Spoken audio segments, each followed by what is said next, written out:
Bismillahirrahmanirrahim. Assalamualaikum warahmatullahi wabarakatuh. Waalaikumsalam warahmatullahi wabarakatuh. Alhamdulillahi rabbil alamin. Wa bihi nasta'inu ala umuri dunya waddin, wassalatu wassalamu ala asyrafil anbiya'i wal mursalin sayyidina wa habibina wa syafi'ina wa qurrati a'yunina Muhammadin sallallahu alaihi wa ala alihi wa sahbihi wa sallam. Subhanaka la ilma lana illa ma 'allamtana innaka antal alimul hakim. Rabbi zidna ilma warzuqna fahman. Amin amin ya rabbal alamin. Allahumma inna nas'aluka ilma ladunni wal mashraba safil haniya wa hab ya ghani. Allahumma inna nas'aluka ilma ladunni wal mashraba safil haniya wa hab ya ghani. Allahumma inna nas'aluka ilma ladunni wal mashraba safil haniya wa hab ya ghani. Alhamdulillah thumma alhamdulillah. Limpahan syukur bersama-sama kita panjatkan kepada Allah Subhanahu wa taala, zat yang mengumpulkan kita di sini bersama. Mudah-mudahan Allah Subhanahu wa taala senantiasa menjaga kita, memelihara kita, mengelompokkan kita di dalam kelompok wanita-wanita salehah, wanita-wanita yang dibanggakan Allah dan dibanggakan Rasul, serta mudah-mudahan wanita yang dikuatkan Allah dan dikuatkan Rasul, wanita yang diteguhkan Allah dan diteguhkan Rasul, agar kita semua menjadi wanita-wanita yang di dunianya mendambakan untuk bisa masuk ke dalam surga, dan di akhiratnya Allah memang kumpulkan kita di dalam surga bersama dengan junjungan Nabi besar kita Muhammad sallallahu alaihi wa ala alihi wa sahbihi wasallam. Insyaallah amin amin ya rabbal alamin. Alhamdulillah, di dalam hidup setiap dari kita, baik wanita maupun pria, pasti mereka itu diuji oleh berbagai macam musibah. Ujiannya beraneka ragam, macam-macam. Ada ujian yang menguji mental jiwa, ada ujian yang menguji fisik kita. Orang-orang yang diuji sama Allah, sejatinya tujuannya untuk apa? Orang-orang bilang untuk menempa, mengajarkan, untuk mendidik, memberi ganjaran, dan lain sebagainya. Tetapi ternyata Al-Quran telah menjawab tujuan dibalik ujian-ujian yang datang dari hidup ini. Tujuannya adalah linabluwakum ayyukum ahsanu amala.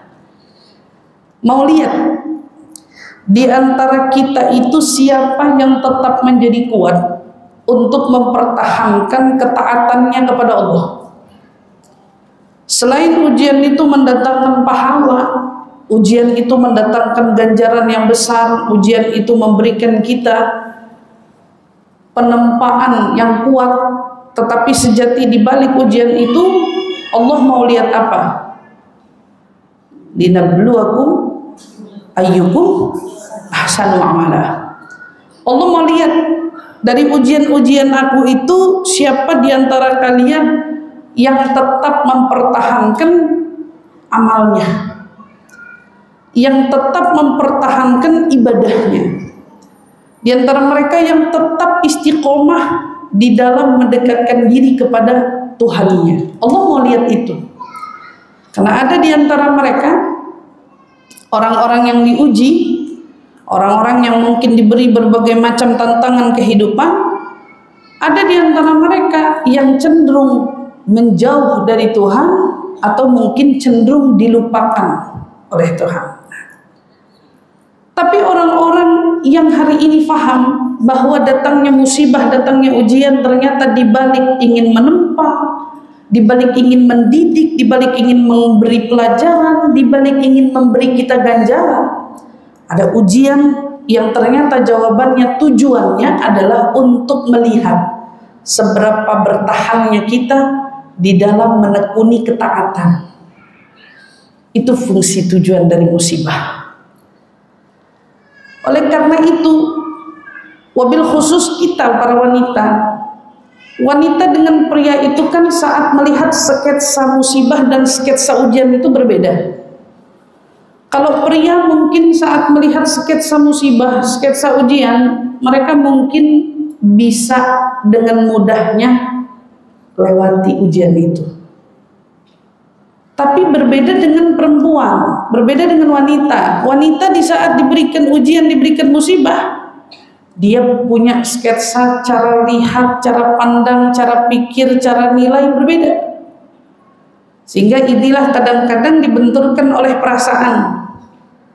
Jadi istilahnya, kalau ada seorang pria merasa terkhianati oleh kawan, mereka cukup melalui kejadian itu begitu saja. Oh, asal saya tahu teman saya ini modelnya begini. Tapi beda sama perempuan. Kadang-kadang kalau perempuan yang kejadiannya begitu, waduh. Coba kalau kita buat dramanya, gak nyangka. Ternyata dia begini sama saya. Padahal dulu bareng-bareng sama saya. Belum puas nih, gak nyangka cerita. Satu cerita lagi, dua cerita lagi, tiga. Pokoknya kalau drama itu memang ahlinya perempuan. Gitu. Kenapa? Karena perempuan memiliki cara penilaian dan cara melihat itu dicampuri oleh perasaan. Maka saat itu semua dicampuri oleh perasaan, jadilah drama. Drama kehidupan di balik setiap ujian-ujian yang datang menyapa kita. Tapi alhamdulillah, dengan ini semua kita tahu bahwa sesungguhnya di balik ujian kehidupan, Allah bukan hanya sedang menguatkan atau ingin menguji kekuatan fisik mental kita, bukan. Tetapi Allah ingin menguji seberapa kuat kita menekuni ketaatan, seberapa kuat kita bisa menjaga keimanan, seberapa kuat kita itu bisa terus-menerus memberikan contoh perbuatan di balik semua ujian-ujian yang datang menyapa kita di dunia ini. Alhamdulillah, kita banyak diberi contoh, ya, banyak diberi contoh-contoh yang berharga dari kisah-kisah orang-orang sebelum kita yang mereka juga hidupnya tidak kalah diuji oleh Allah Subhanahu wa Ta'ala. Dan kita sedang tidak mengambil pelajaran dari seorang pria, tetapi kita mengambil pelajaran dari sesama kita, yaitu wanita. Untuk apa? Untuk semakin menguatkan kita bahwa walaupun di sana terlihat wanita itu lemah, wanita itu seringkali melihat kacamata musibah dengan drama, tetapi ternyata di sana ada wanita-wanita hebat, wanita-wanita kuat yang mampu melaluinya itu dengan apa? Dengan lapang dada. Disinilah kita boleh jadi kita yang hadir di sini di antara mereka. Mereka-mereka yang rapuh, mungkin mereka-mereka itu yang lapang dada. Dan bagi yang mungkin rapuh hari ini bisa saling menguatkan. Dan bagi mereka yang lapang dada bisa terus mempertahankan. Oh, ternyata saya tidak sendirian. Di saat kita melihat kenapa hidup saya harus begini, tetapi ternyata kita dikuatkan oleh adanya cerita bahwa ternyata cerita itu berulang. Kamu tidak sendirian. Kamu tidak sendirian. Ternyata ada contoh-contoh wanita hebat yang memberikan kepada kita pelajaran bahwa ternyata untuk menjadi orang yang kuat, kita cukup meneladani kisah-kisah wanita-wanita hebat. Di balik wanita-wanita yang memang Allah Subhanahu wa Ta'ala ingatkan kepada kita untuk meneladani kisah-kisah mereka. Alhamdulillah, kita sudah membahas kisahnya Sayyidah Khadijah. Maka kalau ada wanita-wanita pekerja, wanita-wanita karir, wanita-wanita yang hari ini berbisnis, kamu punya contoh, dia Khadijah. Oke? Alhamdulillah, kita juga sudah belajar tentang kisahnya Sayyidah Fatimah. Maka jika kamu adalah seorang ibu rumah tangga, mengurus suami, mengurus anak-anak di rumah, menjaga rumah, mungkin dengan penuh usaha, dengan letihnya, dengan susah payahnya, kau harus menjaga rumah dengan rapinya, dengan bersihnya, diiringi dengan ekonomi yang serba pas-pasan apa adanya, katakanlah seperti itu. Di sana kau punya contoh wanita mulia, Sayyidatuna Fatimah. Dia sosok ibu rumah tangga yang luar biasa, dengan lapang dada menjalani proses-proses yang luar biasa dari setiap hidupnya, yang Allah berikan contohnya kepada kita. Dia mampu mengurus rumah, dia mampu mengurus anak, dia juga mampu mengurus suaminya, dan kita dapat belajar dari sosoknya. Alhamdulillah, kemarin sekelumit dari kisahnya sudah kita bahas. Hari ini kita mau belajar dari sosok wanita yang tak kalah hebatnya juga. Dia dikenal dengan wanita tangguh, pantang menyerah walau disiksa. Dia tetap menjadi wanita yang teguh dalam pendiriannya, dalam mempertahankan keimanannya, walaupun bersuami yang tidak menyembah kepada Allah Subhanahu wa Ta'ala. Siapa lagi dia kalau bukan Sayyidah Asiyah binti Muzahim. Wanita satu ini patut sekali menjadi contoh teladan bagi kita semua, karena hari ini banyak para wanita itu memegang statement. Statementnya apa? Suamiku imamku. Berarti nggak selalu suami itu imam kita ya. Karena ternyata kadang-kadang ada suami yang nggak bisa jadi imam. Jadi kalau seumpamanya ada di antara kita yang merasa, Ustazah, suami saya nggak bisa ngimamin sholat.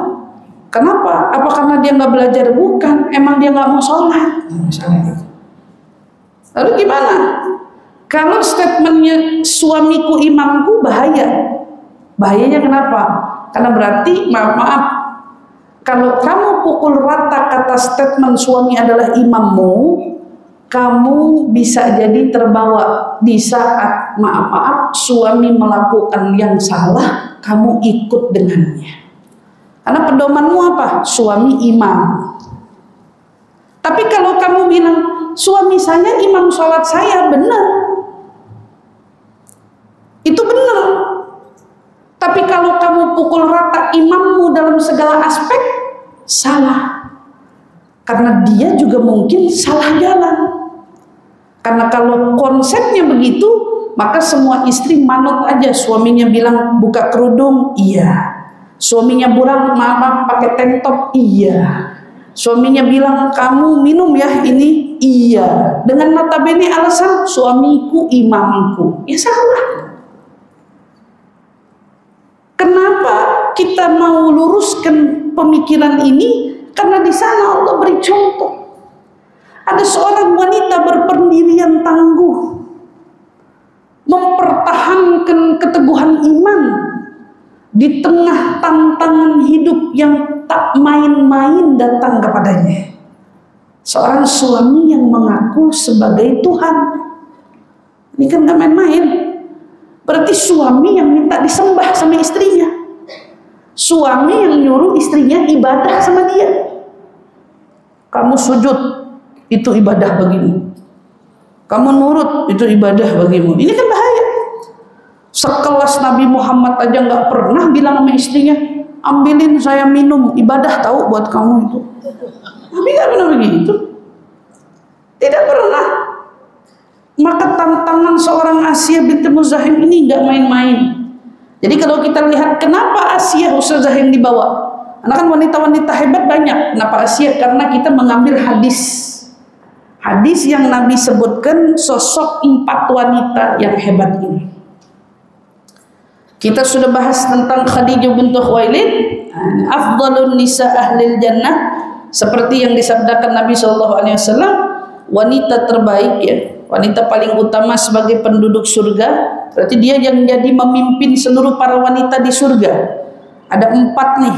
Khadijah bintu Khuwailid, Fatimah bintu Muhammad, ya, wa Asiyah bintu Muzahid. Dari hadis ini kita bahas tentang Sayyidah Asiyah, di mana juga diingetin kalau lihat kaum laki-laki itu banyak yang mencapai kesempurnaan, banyak. Tapi kalau bicara tentang perempuan itu nggak ada yang mencapai kesempurnaan kecuali katanya 4 orang.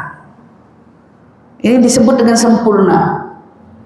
Perempuan sempurna siapa? Asiyah bintu Muzahid. Nabi sebut dia yang pertama, Imra'atu Fir'aun, istrinya Fir'aun. Maryam bintu Imran, Khadijah bintu Khuwailid, Fatimah bintu Muhammad. Ini 4 dibawa banyak redaksi hadis yang menguatkan tentang sosok wanita ini. Maka hari ini kita mau bahas tentang siapa? Asiyah bintu Muzahid. Kita mau belajar agar kita bisa memetik kehidupannya. Siapa Asiyah? Kita cuma tahunya dia istri Fir'aun aja selama ini. Tapi kita perlu tahu latar belakang dia siapa. Asiyah enggak dipungut dari jalan lalu nikah sama Fir'aun. Dia juga punya latar belakang terpandang. Dia dari keluarga bangsawan, keluarga terhormat, cantiknya luar biasa. Karena dia kan ratu utamanya pada saat itu. Ditambah dengan apa? Cerdas, perangainya baik luar biasa, karena dia nggak punya siapa? Nggak punya musuh. Zaman dulu itu kan zamannya ratu-ratu tuh banyak konspirasi. Si ini nggak demen, si ini nggak demen, si ini nggak demen. Kalau Asiyah kayaknya mulus aja gitu. Urusannya murni yang diangkat tentang suaminya. Maka dia itu resmi jadi istri, jadi ratu di istanahnya Fir'aun. Nikah sama Fir'aun dari latar belakang bangsawan, orang hebat. Dia masuk dalam lingkungan suasana istana yang megah, mewah, penuh dengan kekuasaan. Tapi apa cukup? Enggak, karena pada masa itu istana itu bukan hanya penuh dengan kemegahan, penuh dengan kemewahan, tetapi juga dipenuhi dengan kesombongan. Dari awal nih emang dapat model tipe suami sombong. Kan pada masa itu belum ada dakwah yang ngajakin menyembah Allah, belum ada nih. Sampai awal mula kisah itu datang, apa tuh? Proses kelahirannya Nabi Musa. Ya kan, pada masa itu lagi sedang kejem-kejemnya, suaminya nih mimpi terus kalau istananya bakal hancur dan kekuasaannya akan runtuh. Maka tiap kali dia mimpi dipenuhi dengan ketakutan, dia datang kepada pentakwil mimpi yang menafsirkan mimpi. Saya barusan mimpi begini, artinya apa? Istanahmu bakal runtuh, kekuasaanmu akan hancur. Wah, nggak bisa tidur Fir'aun. Siapa yang bakal ngancurin istana saya? Siapa yang bakal ngeruntuhin kekuasaan saya? Bani Israel.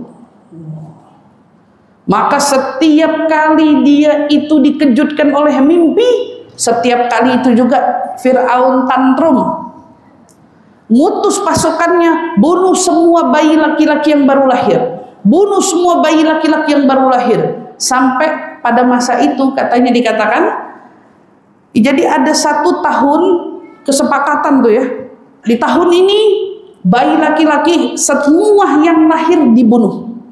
Tahun besok kalau ada yang lahir dibiarin, karena biar gimana juga mereka butuh tenaganya orang laki buat ngebangun tuh piramid-piramid atau istana-istananya mereka. Lah kalau orang lakinya dimatiin semua, siapa yang mau kerja? Ya gitu kan? Jadi gimana? Dia minta saran sama semua. Ya udah, kita sepakat. 1 tahun bantai, 1 tahun biarin hidup. Tiap kali ketemu sama tahun yang berselang-seling itu, waduh, kekejaman Fir'aun itu tanpa ampun. Dia betul-betul memangsa semua bayi laki-laki yang ada. Di sini uniknya, Nabi Muhammad lahir di tahun bayi laki-laki dibunuh. Di tahunnya bayi laki-laki itu harus dihabisin. Itu lahirnya Nabi Musa. Maka ibunya itu luar biasa ketakutan. Mikirin gimana saya ngelahirin anak saya, sementara kayaknya dia udah punya feeling ini anak yang lahir bakalan laki-laki. Ya namanya ibu ya, kayaknya udah bisa ngerasain nih kayaknya laki yang lahir gitu. Maka setiap hari ibunya itu selalu berusaha menutupi buncitnya perut. Dia tetap disiksa untuk kerja kan. Maka dalam pekerjaan itu sebisa mungkin dia tutupi dirinya kalau dirinya hamil. Tidak boleh ada penjaga yang melihat kalau dia hamil. Nggak boleh, ditutupin. Karena takut kalau ketahuan bakal ditelusurin. Kapan nih lahirannya, dipantau rumahnya, kalau anaknya laki langsung nggak ada ampun dihabisin. Tapi ibunya betul-betul ngejagain. Sampai datang malam, tiba masanya persalinan. Itu datang waktu persalinan, ibunya itu seolah meminta pertolongan ya sama Allah, ya Allah tolong. Karena ibunya ini Bani Israel yang dulu bertuhan kepada Allah. Memang mereka adalah orang-orang yang dahulunya didakwahi oleh nabi-nabi sebelumnya. Jadi setidaknya di hatinya itu ada namanya apa? Ada namanya itu mengikuti ajaran Al-Hanif, yang menyembah Tuhan hanya Allah. Jadi dia berharap betul-betul minta pertolongan. Dengan lahirnya anak ini dia minta selamatkan anaknya. Doanya ibu ya. Ibunya itu doa sangat kuat. Akhir Nabi Musa, subhanallah. Namanya bayi lahir itu kan biasanya suara tangis menggema. Pada masa itu Nabi Musa nangisnya pelan. Enggak bikin orang dengar tangisannya, walau tetangga yang ada di sebelah enggak dengar suara tangis. Bayi kecil Musa lahir, ibunya berusaha ngejaga, anteng banget itu Nabi Musa. Enggak kayak bayi pada umumnya yang kalau haus nangis gitu ya. Enggak. Maka sama ibunya sebisa mungkin ditutupin. Kalau udah disusuin, ibunya kembali bekerja. Terus sampai ibunya balik nyusuin lagi. Nabi Musa tuh nggak ada nangisnya. Tidak ada nangisnya. Luar biasa ya. Anteng banget. Tapi ibunya tahu. Kalau kita bilang sidak itu sering datang kapan saja. Karena mereka tahu itu tahun-tahunnya memang harus disidak kapan aja. Jadi ibunya selalu berpikir gimana caranya aku nyembunyiin sementara anak ini mungkin makin hari makin gemuk gitu, makin besar. Saya nggak bisa terus-terusan nyembunyiin dia. Nah disinilah fa'alhallah ila ummi Musa. Kalau kamu perhatiin ayat-ayatnya, saya nggak buka semua karena itu akan butuh waktu. Satu sisi kita nggak mungkin bisa nyelesain kisah ini. Karena kisahnya saling tertarik ya, saling bertarikan. Nabi Musa di dalam ayat itu Allah mengisahkan tentang ibunya yang tiba-tiba ibunya kayak dapat ilham, kayak dapat wahyu. Padahal ibunya bukan nabi, tapi Allah pakai istilah bahasa fa'auhallah ila ummi Musa. Allah beri wahyu kepada ibunya Musa. Apa tuh wahyunya atau apa ilhamnya? Lempar anakmu ke sungai. Itu sama Allah ayatnya dikuatin. Kamu gak usah takut. Saya janji anakmu akan kukembalikan padamu. Gak usah takut. Anakmu pasti kukembalikan kepadamu. Jadi ibu ini sekuat tenaga memberanikan diri demi menyelamatkan anaknya. Dia harus melempar anaknya di sungai. Jadi beda sama orang-orang sekarang gitu ya. Kalau orang-orang sekarang mungkin nggak rela, nggak sanggup mau gedein anaknya ditaruh di pinggir jalan atau anaknya dilempar kemana, enggak. Kalau ini kasusnya dia tahu anaknya jika terus bersamanya nyawanya terancam, mau nggak mau dia harus lempar ke sungai. Tapi ibunya ini, namanya seorang ibu ya nalurinya, dia tertib sama kakaknya. Jadi dia punya anak perempuan sebelumnya. Kita taruh bayi Musa di sungai, tapi kau telusuri keranjang itu perginya kemana. ikutin ya, ngomong sama kakak adik anak perempuannya, kau ikuti kemana adikmu pergi. Maka ibunya siapin dengan penuh berat hati, dengan penuh kesedihan, anaknya ditaruh di mana, di keranjang, disiapin tempat yang memastikan anak ini tidak tenggelam. Sampai tiba waktunya, dalam kesendirian, anak ini bayi Nabi kita Nabi Musa, ibunya lemparkan ke tengah sungai sambil diawasi ibunya bilang, kalau saya yang ngikutin mencolok. Tapi kalau kamu nak, gak ada orang yang sadar sama kamu karena kamu anak kecil. Jadi ibunya kembali bekerja dengan penuh kegelisahan setelah melemparkan anaknya Nabi Musa. Tapi dia percaya kepada Allah. Ada Allah yang menjaga anaknya. Saudari perempuannya Nabi Musa itu liatin pergi kemana ini. Tahu-tahu makin jauh, makin dikejar, kelihatan ternyata keranjangnya mengarah ke istana Fir'aun. Bayangin, tempat di mana yang ibunya paling takut, tempat yang tahu betul tidak mengharapkan bayi laki-laki di tahun itu, malah ini keranjang terus nganyut-nganyut ke tempat pemandiannya Asia. Jadi zaman dulu itu ada disebutnya, sama sampai sekarang kan ada namanya hammam gitu ya. Nah kalau kamu pergi ke sana tuh, entah di Turki entah di mana, ada disebut hammam tempat mandi, tempatnya berendam, tempatnya sepa kalau kita bilang. Nah itu area sepanya Asia bersama dayang-dayangnya. Keranjang ini masuk ke dalam situ karena aliran airnya itu langsung ngalir ke sungai Nil. Tahu-tahu begitu masuk, semuanya bingung, keranjang apa ini. Begitu dibuka, ternyata bayi laki-laki yang lucu sekali. Diberikan kepada Asia. Asia begitu melihat, ya Allah lucu banget nih anak, ibaratnya gitu. Sama Allah langsung dikasih rasa cinta. Karena dia nggak punya anak. Oh ya, dia nggak punya anak, dia nggak punya keturunan. Dia tiba-tiba jatuh hati sama bayi mungil ini, yang lucu banget. Saya bakal pasang badan di depan suami saya, nggak ada yang boleh bunuh dia. Maka perhatiin, pada saat Sayyidah Asiyah itu dengan penuh cinta, penuh kasih sayang, Allah Subhanahu wa taala kutip di surat Al-Qasas ayat tentang apa? Wa qalat imra'atu fir'aun qurratu 'ainin li walak la taqtuluhu asa an yanfa'ana aw nattakhidahu waladan wa hum la yash'urun. Bayangin, marah betul Fir'aun begitu tahu ada bayi laki-laki nyasar masuk ke istananya lewat jalur sungai. Marah. Itu Fir'aun udah datang dengan ngos-ngosan dada. Pengen apa? Saya yang bakal bunuh sendiri bayi itu. Karena Fir'aun ini paranoid. Tiap malam gak bisa tidur mikirin istananya runtuh, ada yang mau ngancurin dia. Tiap malam paranoid. Yo bisa bayang paranoid gitu ya. Jadi begitu bayi laki-laki itu pikirannya udah kemana-mana. Itu udah siap Fir'aun.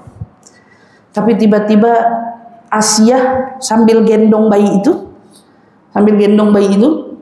mohon Allah gambarin, dia penyejuk mata hati bagiku dan bagimu. Wah, ini bilang, coba kamu lihat, ini bayi lucu banget. Secara nabi gitu ya, ini bayi lucu banget. Kamu tega mau bunuh dia? Kamu kan tahu saya nggak punya anak dan saya kesepian, kata Asiyah bilang. Kamu bunuh deh siapa aja, tapi nggak bayi ini. Jangan yang ini, tolong, please, mohon maaf. Gitu ya. Gitu ya. Pokoknya rayuannya seorang istri lah, gitu ya. Oh, istri mohon gitu. Jangan kamu bunuh dia. Mudah-mudahan dia bermanfaat. Didoain sama Asiyah bilang, siapa tahu anak ini nanti bermanfaat. Bisa kita ambil jadiin dia anak, katanya. Tapi Allah singgung, wahum la yash'urun. Padahal mereka nggak sadar, si peruntuh itu ya bayi itu sendiri. 'Wahum la yash'urun, mereka nggak sadar. Padahal, Ada sebuah kisah yang mengatakan pada hari pertama Fir'aun jumpa dengan bayi Musa. Ibu-ibu kalau nonton atau baca bukan nonton sejarah dari orang-orang Mesir kuno, itu kan dia punya jenggot dikuncir di kepang ya. Dikuncir di kepang. Hari pertama Fir'aun ketemu sama bayi Musa, bayinya Nabi Musa, kan nama dia digendong nih. Dikit-dikit dideketin sama Asia. Ini anak lucu, gendong, pegang, kamu bakal tahu, kamu bakal sayang sama dia kayak saya sayang sama dia. Digendong nih sama Firaun. Pertama kali digendong, yang dipegang sama Nabi Musa jenggotnya. Jenggot yang pertama dipegang. Kamu tahu, emang kekuatan Nabi itu nggak sama dengan kekuatan manusia biasa. Di usia bayi itu, kekuatan tangannya Nabi Musa bikin beberapa helai rontok bulu jenggotnya Fir'aun. Itu dicengkeram sama dia. Kan mestinya secara logika mikir, mana ada bayi punya kekuatan kayak gitu ya. Itu disebutnya bayi apa? Bayi ajaib. Harusnya kan kok bisa nih bayi, ada apa tarik-tarik jenggot saya gitu ya. Panas mestinya, kesel mestinya. Tapi wahum la yash'urun, sama Allah dibikin gak sadar. Malah bawa deh di bayi. Diizinin Sayyidah Asiyah ngasuh. Wah, pada saat itu adalah kisah ya. Sayyidah Asiyah kemudian kebingungan karena Nabi Musa sudah mulai menangis meminta haud air susu ya. Mau nyusu tapi nggak mau dikasih susu apapun. Subhanallah. Maka Sayyidah Asiyah bikin pengumuman, siapa di antara kalian yang baru melahirkan? Ayo daftar, karena saya punya bayi yang harus disusui. Semua Bani Israel itu, perempuan-perempuannya pada ngantri, termasuk ibunya Nabi Musa.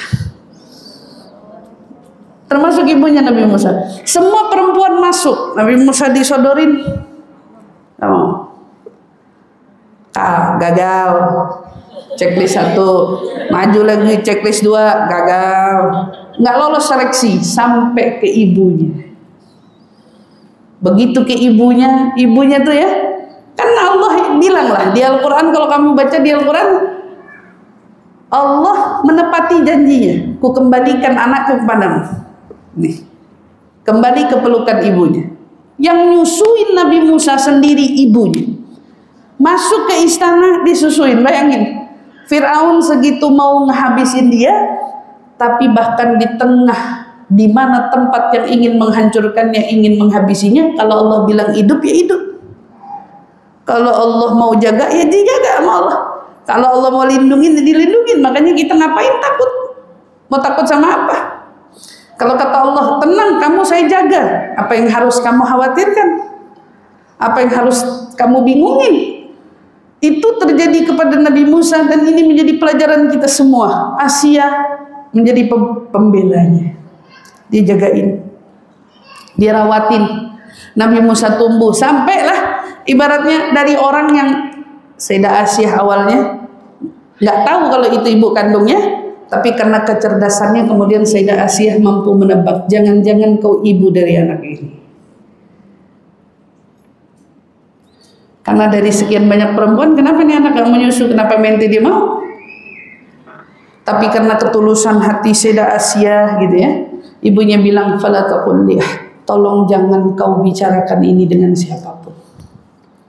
Ku titip anakku kepadamu, jaga ia layaknya ia sebagai anakmu. Wah, dijagain sama Sayyidah Asiyah. Ibunya lenggang bolak-balik masuk ke istana. Bayangin, lenggang dapat kepercayaan ratu, lenggang belum. Ini kisah belum berawal. Ya, belum. Nabi Musa tumbuh, Fir'aun ragu. Ini bener nggak nih anak ya? Saya salah nggak ngebiarin dia di istana saya? Kalau gitu saya mau uji, kata Fir'aun. Ini anak yang dimaksud yang meruntuhkan bangunan ini atau yang meruntuhkan kekuasaan saya mau tes uji coba. Apa yang dilakukan sama Fir'aun? Fir'aun panggil ajudannya, sini. Nabi Musa waktu itu baru-baru belajar jalan nih, namanya anak kecil baru belajar jalan. ambilin kurma dan areng panas. Kurma sama areng panas. Kalau dia bayi ajaib, dia nggak bakalan makan areng, dia pasti pilih kurma. Areng itu kan menyala, anak kecil pasti ngejarnya apa? Yang nyala-nyala, kan gitu. Jadi mau dites sama Firaun, uji tesnya kejam ya. Mending kayak kurma sama apa gitu. Ini kurma sama areng, ambilin 2 yang hitam, 1 kurma 1 areng. Aturan kan kurma sama batu kayak atau apa gitu, kurma sama areng. Kata Firaun bilang, kalau dia pilih kurma berarti ini bayi bukan bayi sembarangan. Kalau dia pilihnya areng, ya berarti dia bayi biasa, nggak ada apa-apa. Dia suguhkan antara areng dengan kurma. Nabi Musa pilih yang mana? Nabi Musa pilih areng. Areng dimasukin ke mulutnya. Itulah kenapa Nabi Musa tidak sefasih saudaranya Harun. Nabi Musa doanya apa? Rabbi syrahli wa yassirli wahlul 'uqdatam min lisani yafqahu qawli. Jadi kalau Nabi Musa ngomong, omongannya nggak sefasih saudaranya Harun karena lidahnya dulu pernah luka sebab areng perbuatannya Firaun. Jadi Nabi Musa kalau ngapa-ngapain yang disuruh ngomong, Harun ngomong. Makanya 2 saudara jadi nabi ya, Sayyidina Harun dan Nabi Musa. Nah, Sayyidina Harun kok nggak ada cerita karena Sayyidina Harun lahir di tahun yang bayi laki-laki boleh hidup. Jadi setahun mendatangnya ibunya hamil lagi, ngelahirin saudaranya Harun. Harun hidup baik-baik aja, tapi Nabi Musa waktu itu lahir di tahun yang genting. Begitu, ngomongnya fasih. Harun suaranya fasih, bacaan kalau ibaratnya istilah baca Quran atau bacaan sahifahnya enak betul terdengar. Katanya Nabi suara terindah setelah Nabi Muhammad itu Nabi Harun. Nabi Harun. Nah, Nabi Musa nih ngomong nggak jelas, diuji, tapi lolos. Ternyata dia bayi biasa, kata Firaun. Tumbuh di bawah asuhan Asia sampai dia tumbuh kembang. Ternyata di situ Allah Subhanahu wa taala menurunkan wahyunya, mengajak Nabi Musa untuk mengajak orang kepada Allah dan menyembah kepada Allah. Jadi si penyerang Firaun, si penentang Firaun dari dalam istananya sendiri awal.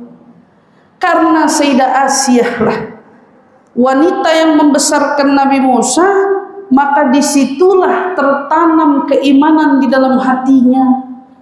Percaya betul dia dengan apa yang dikatakan oleh Nabi Musa karena Asia tahu bahwa gini, seorang ibu seolah-olah gitu ya, tahu betul kapan anaknya bohong, kapan anaknya jujur.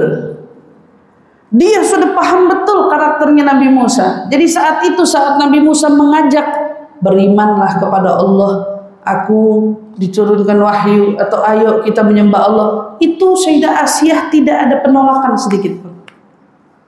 Maka dia menjadi wanita yang beriman kepada Allah di tengah merajalelanya Fir'aun untuk mengajak orang menyembah kepadanya. Jadi dia punya keimanan yang kokoh di tengah kekufuran yang paling dahsyat. Jadi ini pelajaran buat perempuan ya. Kalau tiba-tiba suamimu tidak sejalan denganmu, tidak selaras keteguhan imannya denganmu, tidak serajin ibadahnya seperti dirimu, maka hari ini bercerminlah dari seorang Asia. Karena ternyata bisa saja hari ini terjadi pada rumah tangga di antara kita, yang istrinya rajin, suaminya tidak. Atau istrinya sudah lebih dulu ingin jalan benar, suaminya tertinggal di belakang. Atau mungkin diuji di balik istrinya yang tahu betul akan apa yang Allah perintahkan, suaminya memilih mengabaikan perintah-perintah itu semua. Maka disuruh ngambil contohnya dari siapa? Belajarlah dari Asia. Maka saat Nabi Musa menerima wahyu, Nabi Musa berdakwah, Sayyidah Asia orang pertama beriman secara sembunyi-sembunyi. Yang ikut, walau dia hidup di tengah istana, walau dia hidup sebagai istri Fir'aun, tapi kalau udah menyangkut membenarkan risalah, membenarkan perintah, maka dia adalah wanita yang paling depan. Jadi kita hari ini kalau mau contoh perempuan-perempuan hebat tuh, ya ini. Contohnya jangan sama salah panutan. Pasti baik siapapun di antara kalian yang hari ini menghadapi semua ujian-ujian kehidupan, barangkali ada aja ujian-ujian kita tuh datangnya dari pasangan. Tapi kamu harus ingat baik-baik, berarti ujian dari pasangan itu sesuatu yang memang mungkin saja Allah siapkan. Karena Allah ingin melihat sejauh mana keteguhanmu mengabdi kepadanya. Pada siapa nih? Pada Allah. Mengabdi kepada Allah melalui sabarnya kita sama suami. Iya. Seperti suami juga ada waktunya diuji sama Allah. Seberapa sabarnya dia ngadepin istri dengan aneka ragam tingkah lakunya. Ya kita nggak bisa nafikan itu dong. Bukan berarti kisah ini adalah kisah yang membenarkan berarti emang bisa jadi istri selalu benar. Oh enggak. Keduanya mungkin, karena di sana juga ada kisah seorang nabi yang diuji dengan perangai istri. Dan hari ini kita belajar tentang seorang istri yang bersabar dengan perangai suami.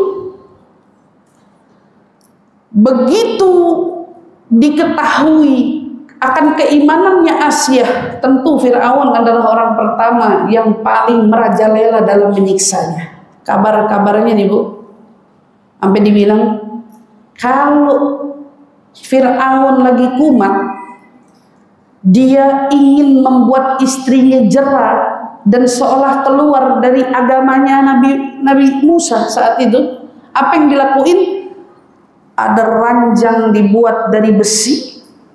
Ranjang dibuat dari besi, di bawahnya dipanaskan api, Sayyidah Asia ditaruh untuk tiduran di atas ranjang itu, dengan kaki yang diikat, tangan yang diikat. Sebegitu kejinya Fir'aun, sebegitu zalimnya Fir'aun, disiksa dengan penyiksaan yang begitu luar biasa. Saat tahu istrinya, kalau kita bilang berkhianat, itu rasanya Fir'aun itu kan paling malu di hadapan semua ya. Kok bisa-bisanya istrinya sendiri yang tahu-tahu beriman kepada Allah, beriman kepada Nabi Musa, yang pada masa itu sosok yang paling dia apa? Yang paling dia khawatirkan menjadi sebab runtuhnya kekuasaan dia. Tapi Sayyidah Asia nggak pernah, sekalipun di balik siksaannya itu bergeming. Saya pura-pura aja deh di depan suami, yang penting suami girang. Oh, kalau untuk urusan agama tidak ada tawar-menawar. Dia tetap dengan pendirian dan keteguhannya. Makanya sampai di balik situ Fir'aun itu kan dikatakan menikah lagi, lalu kemudian punya anak. Fase-fase punya anak itu, anaknya kemudian tumbuh. Ini kan proses, berarti kebayang nggak berapa lama seorang Asia harus mengalami proses penyiksaan suaminya. Suami siksa dia, tapi Asia nggak pernah ngumbar, nggak pernah cerita, nggak pernah bicara kemana-mana. Maka ini pelajaran ya Bu buat kita. Rumah tangga tuh rumah tangga kita, maka isinya adalah aib kita, bukan aib salah satu di antara kita. Itu catat baik-baik. Aibnya adalah aib kita. Kalaupun kamu sudah selesai dengannya, maka jika ingin bercerita, pikirkan 2 kali, karena itu aib dirimu dan dirinya. Bukan hanya aib dirinya saja. Jadi saya kadang-kadang suka bingung gitu ya, ngelihat ada istri menjalani rumah tangga, setelah berumah tangga sekian lama, kemudian memilih untuk menyudahi, Selesai kan berarti? Iya. Kalau sudah selesai kan harusnya nggak ada cerita. Selesai aja. Tinggal kalau mau cari ganti, silahkan. Tetapi yang lucu, yang sering kali terjadi, kenapa jika sudah selesai, tapi seringkali malah mengumbar cerita. Jadi isi rumah tangga yang kemarin ini jadi bahan obrolan semua orang di mana-mana. Tuh lihat tuh, si ini rumah tangganya dulu ternyata kesian ya. Dia dulu sama suaminya dianiaya selama ini. Lah pertanyaannya, kemarin waktu dianiaya kemana aja? Kok baru ngomongnya setelah udahan? Gitu. Atau kalau emang udah selama ini ketutup, ya tutup aja. Kamu yang dianiaya, kamu yang cerita. Pertanyaannya kan, kalau ketemu sama netizen julid, netizen jawab, lah siapa suruh dulu disiksa diem aja. Kalau ketemu netizen julid, jawabannya kan kayak gitu. Kalau mau jadi wanita tangguh, wanita kuat, belajar dari Asia. Asia nggak pernah cerita sama tetangganya kalau Fir'aun jahat. Asia nggak pernah cari teman curhat kalau Fir'aun jahat. Karena satu-satunya tempat curhatnya hanya Allah Subhanahu wa Ta'ala. Satu-satu tempat di mana dia mengadu akan pedihnya siksaan yang diberikan oleh suami kepadanya. Tempat mengadunya hanya Allah Subhanahu wa Ta'ala. Tapi Allah kemudian mengemas kisahnya Sayyidah Asia itu menjadi kisah teladan bagi kita semua. Sayyidah Asia tidak menjadi teladan karena mulutnya dia bercerita tentang Fir'aun. Dia menjadi teladan karena dia tetap bertahan dalam pernikahan walau dia disiksa dengan suaminya sendiri. Dia tetap bertahan dengan keimanan walau dirinya diancam untuk dihabisi oleh suaminya sendiri. Dia tetap memilih menjadi wanita kuat walau dirinya harus mendapatkan penyiksaan demi penyiksaan dari suaminya sendiri. Ini konteks yang berbeda. Ini bukan tentang mengumbar cerita, lalu menceritakan betapa kita dizoliminya, betapa apa. Tidak. Dan Allah tidak sedang menceritakan betapa kasihannya Asia. Tetapi justru di sini yang kita ambil adalah betapa tangguhnya seorang Asia. Bingung kadang-kadang sama perempuan yang kadang-kadang suka cerita tentang rumah tangganya. Kamu lagi mencari simpati pada siapa? Lagi pengen dikasihanin siapa? Kamu cerita ke sana sini soalnya suami saya tuh 12 tahun gak pernah ngasih nafkah. Katanya dari awal nikah gak pernah. Lo kenapa baru cerita? 12 tahun gak nafkahin, kenapa baru cerita? Perempuan itu kan emang ahli sejarah ya.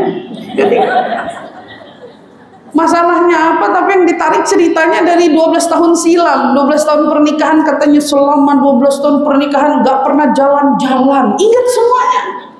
12 tahun pernikahan tidak pernah beri nafkah. Dia ingat semuanya.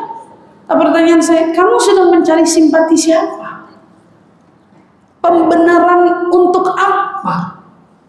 Kau ingin terlihat oleh dunia bahwa saya bercerai bukan karena salah saya, tetapi saya bercerai karena memang dia pantas untuk diceraikan. Begitu maksudnya. Tapi di sini ada satu kemasan. Ada pernikahan yang tidak diakhiri dengan perceraian. Mereka bertahan di tengah badai, walau mereka harus mengakhiri nyawanya dengan penuh kesulitan. Tetapi di situ ada cerminan seorang wanita yang menghamba kepada Allah, tidak pernah menjerit meminta pertolongan, apalagi hanya simpati orang-orang pinggiran. Mereka betul-betul pusat hanya mengharap pahala imbalan dari Allah Subhanahu wa Ta'ala. Tinggalnya di istana tapi tersiksa. Tinggalnya di tempat yang megah tapi disiksa. Itu pernah dirasakan oleh seorang wanita teladan yang luar biasa. Dia dicambuk, iya. Dia disiksa dengan penyiksaan, ditimpuk, iya. Dipukul, iya. Ditendang, iya. Apa yang gak dirasa oleh Asia? Semua dirasa. Semuanya dirasakan. Saking aja zaman itu belum ada visum. Umpamanya kalau ada visum jadinya ya apa itu? Saking aja di zaman itu nggak ada gitu-gituan. Lagian bisa berteriak dengan apa? Penguasanya adalah suaminya sendiri. Dia mau menjerit meminta tolong pun dengan siapa? Penyiksaannya terjadi di tempat paling berkuasa pada zaman itu, di istananya sendiri. Berarti kan gini, nggak banyak orang tahu penyiksaan yang diterima olehnya. Nggak banyak orang tahu betapa sakitnya hari-hari yang dilalui olehnya. Nggak banyak orang. Orang nggak banyak tahu. Walaupun mungkin jika ingin dia bercerita, dia bisa saja, tetapi itu tidak ada. Alur ceritanya ada nggak ya? Sejarah mengatakan Sayyidah Asia dulu curhat, nggak ada. Yang ada Allah berikan kepada kita, ini loh. Memang sepatutnya wanita kuat itu saat dia tahu di balik rumah tangganya sedang tidak baik-baik saja, dia bukan menjadi wanita yang mudah bercerita. Bukan.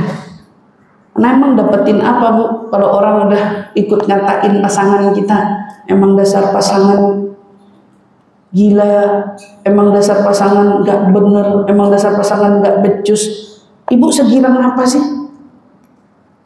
Kalau ada orang lagi ngehujat pasangan kita hanya karena demi inginnya kita mendapatkan pembelaan dari mereka, sesering apa? Apa ini contoh rumah tangga yang patut dijadikan teladan? Tidak sama sekali. Sama sekali jauh dari kata istilah teladan. Maka dari itu di sini Allah berikan kepada Sayyidah Asia itu ganjaran. Di balik keteguhan iman yang dia pertahankan, makanya sampai dengan kesabaran dia dapat suami yang tidak menyenangkan. Dia dapat suami yang begitu menyakitkan, melukai dia, menzalimi dia, macam-macam lah, luar biasa. Tapi kemudian apa yang Allah berikan kepadanya? Dalam banyak riwayat, Nabi itu kan nanti di surga akan memiliki istri seperti istrinya di dunia. Artinya semua istri Nabi yang di dunia nanti akan jadi istri Nabi di surga. Ditambah plus Sayyidah Asia bintu Muzahim. Dia dapat gantinya Nabi Muhammad. Jadi Bu, kita bayangin aja kalau hari ini dapat suami kelas-kelasnya Firaun, Allah mungkin punya rencana lain. Di akhir hayat dia menyandingkanmu di surga dengan orang lain. Kan gitu. Bisa jadi atau suamimu yang kemarin salah langkah itu berubah menjadi pribadi yang lebih baik karena kamu layak untuk mendapatkan yang lebih baik. Anggap aja seperti itu. Tapi kita nggak perlu menyimpan luka yang begitu berkepanjangan tentang dia yang dulu pernah melukai kita. Karena Allah itu selalu mempersiapkan gantinya. Maka di dalam kitab tafsir Sawi, jadi di tafsir Sawi itu disampaikan bahwa fa'afdalun nisa'i khamsah. Tafsir Sawi bilang wanita paling utama itu 5. Kalau di tafsir Sawi, apa katanya? Pertama Maryam, kedua Khadijah, ketiga Fatimah, keempat Aisyah, kelima Asia binti Muzahim istri Fir'aun. Beliau, ada penekanan, beliaunya siapa? Asia akan menjadi istri Nabi Sallallahu Alaihi Wasallam di surga sebagaimana Maryam. Maryam di dunia nggak ada suami, single parent. Bulan depan tentang Sayyidah Maryam, single parent. Nah, ini untuk ibu-ibu yang single parent. Itu ada kisahnya tentang Sayyidah Maryam. Dibalas sama Allah nanti. Di dunia kamu sulit, iya. Ada gantinya di surga. yang lebih indah. Nanti ibu-ibu jangan girang berarti kita besok punya bidadara Ustazah. Ya nggak gitu juga gitu ya. Punya bidadara maksudnya semua luka-lukamu itu ada ganjarannya, ada gantiannya. Semua perjuanganmu itu tidaklah sia-sia. Maka Sayyidah Asiyah disiksa. Tapi dalam riwayat katanya gini, dia disiksa, tapi anehnya disiksa wajahnya tersenyum.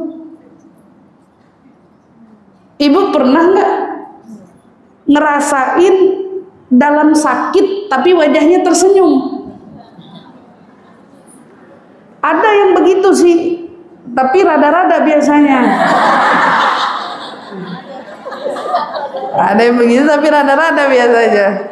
Atau misalnya ada juga yang begitu seperti orang-orang mengatakan banyak dibalik senyuman tawa para wanita ada balutan luka yang disembunyikannya dengan indah.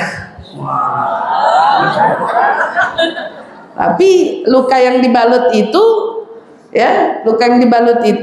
dengan indahnya oleh dia ditutup dengan senyumannya. Dan itu nyontohin siapa? Itu nyontohin Asiyah. Tapi kalau Sayyidah Asiyah cerminannya luka yang disiksa itu dia tidak kemas dengan luka, karena yang dia cerminkan adalah imannya. Dia tidak fokus pada sakitnya, tapi yang dia tunjukkan betapa kuat imannya. Artinya dia disiksa, dia dicambuk, dia dipukul ya, dia mendapati luka demi luka dalam siksaan sampai menjelang akhir hayatnya. Ya, akhir hayatnya Sayyidatuna Asiyah itu dia disiksa dengan penyiksaan yang luar biasa. Katanya apa? Dia disiksa di bawah terik matahari, diikat, dicambuk. Yang nyiksa siapa? Langsung Fir'aun sendiri. Nah itu yang bikin kesel tuh ini nih, Fir'aun tiap kali mukul Sayyidah Asiyahnya senyum. Tiap kali nyambuk wajahnya senyum. Tiap kali dia disiksa dianya senyum. Kan bingung ya, pedih ini. Ending dari akhir hayatnya sakit, tapi wajahnya gak lepas dari senyum. Kenapa? Karena setiap dia mendapatkan penyiksaan itu Allah perlihatkan tempatnya di surga. Sama Allah dikasih gambaran, ini tempatmu di surga Asiyah. Bertahanlah, sabarlah. Karena kesabaranmu itu sudah kupersiapkan istana yang jauh lebih indah untukmu di surga. Karena kesabaranmu itu sudah kupersiapkan untukmu kebahagiaan yang jauh lebih indah di surga. Makanya Sayyidah Asiyah itu di bawah terik matahari dengan penyiksaan suaminya sendiri Fir'aun, wafat dengan penuh senyuman di wajahnya, walau tubuhnya disiksa dengan kejinya. Ya Allah, dia wafat, sebelum wafat dia ucapkan doa yang dia pinta kepada Tuhannya. Artinya apa? Ingat, wanita yang mungkin merasakan adanya penyiksaan, rasa sakit, baik itu dalam rumah tangganya atau apapun itu, alhamdulillah sekarang kita sudah punya hukumnya, ada aturannya, jadi perempuan lebih terangkat haknya dan lain sebagainya. Tapi mungkin dulu itu semua nggak ada. Itu semua nggak ada. Tidak ada aturan yang berlaku karena dulu perempuan itu tidak sebegitunya diberikan haknya. Tapi setelah Islam datang, Islam itu mengukuhkan kuatnya haknya perempuan. Perempuan diberikan haknya, makanya suami dilarang mukul, suami dilarang ini, suami. Itu kan setelah datangnya ajaran Nabi kita Muhammad sallallahu alaihi wasallam, itu ada hududnya, ada batas-batasannya. Kita dibela oleh Nabi kita. Kita lebih dijaga oleh Nabi kita Muhammad sallallahu alaihi wasallam. Tapi tatkala itu kita bayangkan ya, hidupnya Sayyidah Asiyah, dia hanya memasrahkan dirinya kepada Allah Subhanahu wa taala dengan iman yang ada di dadanya. Seutuhnya dia pasrahkan. Makanya Allah kemudian mengutip betapa perjuangan dia perlu kita sama-sama renungi, sehingga Allah mengawali ayat itu dengan bunyi wa daraballahu mathalan lil ladzina amanu imra'ata fir'aun idh qalat rabbi ibnili 'indaka baitan fil jannah wa najjini min fir'auna wa 'amalihi wa najjini minal qaumidh dhalimin. Kalau kita baca salah satu firman-Nya yang diawali dengan wadaraballah, artinya Allah menjadikan ini perumpamaan, contoh bagi kita. Jadi walaupun itu kisahnya Asia, tapi itu contohnya buat kita. Pelajarannya buat kita. Apa yang Allah ingin angkat? Lihatlah contoh orang-orang yang beriman, yaitu istrinya Fir'aun. Lihat dia, lihat imannya, lihat keteguhannya, disiksa, dihina, mendapatkan perlakuan yang tidak semestinya, tetapi yang dia pertahankan satu, imannya kepada Allah Subhanahu wa ta'ala. Imannya. Jadi ibu-ibu yang dirahmati Allah, dalam urusan iman ini kayak gak ada tawar-menawar ya. Kita dalam muamalah bahkan dengan pasangan, kalau untuk urusan yang namanya iman, berusahalah kamu menjadi manusia yang memiliki pendirian. Pendirian itu penting, tapi pendiriannya bukan tentang ego. Pendiriannya ini bukan tentang hawa nafsu. Pendiriannya itu bukan tentang keinginan diri sendiri, hal pribadi. Tetapi keinginannya ini harus menyangkut dengan apa? Hukum Allah. Jadi kalau yang namanya perempuan ingin berprinsip, maka pegang baik-baik prinsipmu itu adalah prinsip yang sesuai dengan hukum Allah. Jadi kalau seumpama ada orang hari ini bertanya, "Maaf Ustazah, suami saya belum berkenan, saya menutup aurat. Dia yang suruh saya melepas hijab, kerudung." Pertanyaannya, nurut? Tidak. Karena memang bukan di situ, walaupun ya kan dosa kita ditanggung sama dia. Siapa bilang dosamu ditanggung dia?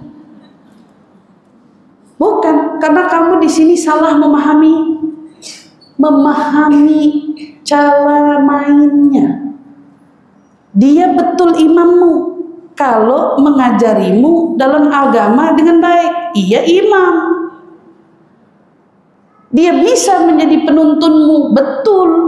Dia bisa menjadi orang yang membawamu ke surga, betul. Tapi kalau kamu pilih dia jadi imam, maaf yang bawa kamu salah jalan, itu benar nggak kalimatnya jadi imam? Nggak benar. Jadi kalau istilahnya bahasa, maaf ada orang kemarin curhat sama saya, nangis. Dia diminta lepas jilbab oleh siapa? Oleh suaminya. Dia nangis. Kira-kira menurut Ustazah gimana? Tanya saya. Saya mau kasih solusinya bingung. Karena jawabannya udah jelas. Yang namanya diminta untuk membuka aurat, itu namanya kamu lebih patuh sama makhluk daripada sama Tuhan. Di mana-mana nggak ada kepatuhan melanggar aturan Allah. Tidak ada patuh dengan suami sekalipun kalau itu menyangkut hukumnya Allah. Nggak ada patuh. Tidak ada patuh. Contoh, mohon maaf ini agak sedikit ekstrim. Istri dilarang menolak ajakan suami. Kalau kondisi istrinya sedang dilarang, tidak boleh iya saja. Kalau istrinya sedang berada dalam halangan, datang bulan, walaupun notabene-nya hal yang paling ditekankan dilarang, menolak ajakan, tapi jika kamu sedang dalam larangan, kamu tidak boleh menerima ajakan. Itu sampai segitulah. Pertanyaannya, yang melarang sama yang mengajak, peranan siapa? Peranan yang melarang. Walau mau bawa aku nih suamimu, Iya, tapi kalau maaf bang, kalau abang disamain sama Allah, saya kagak bisa bang. Maka nolaknya itu ya, nolaknya kayak orang Sunda aja, maaf bang. Jangan diberantemin gitu. Asia nggak ngajak Firaun berantem. Dia cuma mempertahankan haknya, keteguhan imannya, itu yang dia pertahani. Keluar kamu dari ajaran Musa, Rabbi Allah. Dengan lembutnya dijawab, Tuhanku adalah Allah. Tuhanmu adalah aku. Engkau suamiku, Tuhanku adalah Allah. Jadi besok kalau ada suami bilang, saya suamimu, emang. Ya, kamu suami saya, emang gitu. Emang kamu suami saya bang, gitulah. Siapa lagi suami saya ya? Emang abang suami saya. Tapi aturan Allah lebih tinggi dari aturan abang. Jadi makanya abang bahasanya. Ya.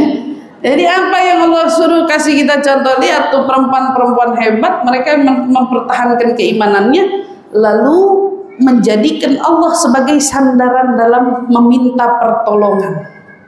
Ibu lihat ya, walaupun hari ini kita diberikan ruang, ada tempat mengadu, haknya diberi, ibaratnya gitu. Tapi ternyata Allah tetap beri contoh yang paling hebat. Dia yang menjadikan tempat meminta pertolongan hanya kepada Allah Subhanahu wa taala, karena Allah kutip permohonan doanya Sayyidah Asiyah. Dikutip oleh Allah, nih lihat nih, wanita yang solehah itu, idz qalat, tatkala dia berucap, saat dia berdoa memohon kepada Allah, Rabbi benili, ya Allah, ya Tuhanku, bangunkanlah untukmu indaka, di sisimu, baitan fil jannah, sebuah rumah, sebuah istana di surga. Dia tahu dia tinggal di istana, tapi istananya nggak kayak rumah. Dia bukan minta Rabbi benili qasran, bahasanya istana lagi, enggak. Walaupun dia dapat istana di sana, tapi yang dia minta apa? Dia hanya memohon sebuah rumah. Karena ini istana tapi nggak kayak rumah, artinya dibilang, ya Rabb, tolong, mohon, bangunkanlah untukku di sisimu. Dia bukan minta gantiannya di rumah lain, di tanah lain, di mana lain, tapi mintanya di mana? Di sisimu. Berarti kita bisa tarik di sini betapa bergantungnya seorang Asiyah kepada Allah penciptanya, kepada Allah Tuhannya. Dia benar-benar gantungin dirinya sama Allah. Ya Allah, tolong bangunin aku sebuah rumah di sisimu dalam surga. Wa najjini min fir'auna wa amalihi, dan selamatkanlah aku dari Fir'aun dan perbuatannya ya Allah. Ngadu, perbuatan Fir'aun sudah melampaui batas. Letih, ada perempuan pasti ada letihnya. Nggak kuat, maka dia doa, wa najjini min fir'auna wa amalihi, ya Allah, tolong selamatkan aku dari Fir'aun dan perbuatannya. Kalau kamu orang yang mungkin merasa tersiksa, butuh keselamatan, jangan minta orang dulu, minta sama Allah. Minta sama Allah, baru ditambahin wa najjini minal qaumil zalimin, serta selamatkan aku dari kaum yang zalim. Dia minta dirinya sendiri diselamatin, jangan sampai saya tergolong orang-orang yang zalim. Ibu yang dirahmati Allah, kalau kita mau menjadi teladan, ngambil teladan dari Sayyidah Asiyah, jika kita mendapatkan cerita serupa atau mungkin cerita-cerita mirip dengan Asiyah, maka belajarlah dari keteguhannya seorang Asiyah, dan belajarlah juga dari seberapa kuatnya Sayyidah Asiyah menyandarkan dirinya kepada Sang Pencipta, yaitu Allah Subhanahu wa taala. Maka kalau kita yang mendapatkan ujian itu, ayo coba boleh diamalin. Amalin doanya Sayyidah Asiyah. Itu doanya. Rabbi ibnili indaka baitan fil jannah wa najjini min fir'auna wa 'amalihi wa najjini minal qaumidz zalimin. Masalahnya suami saya kan namanya bukan Fir'aun. Ya. Suami saya bukan Fir'aun. Ya udah, begitu nyebut wa najjini min Fir'aun. Fir'aun, hadirin muka yang zalim itu.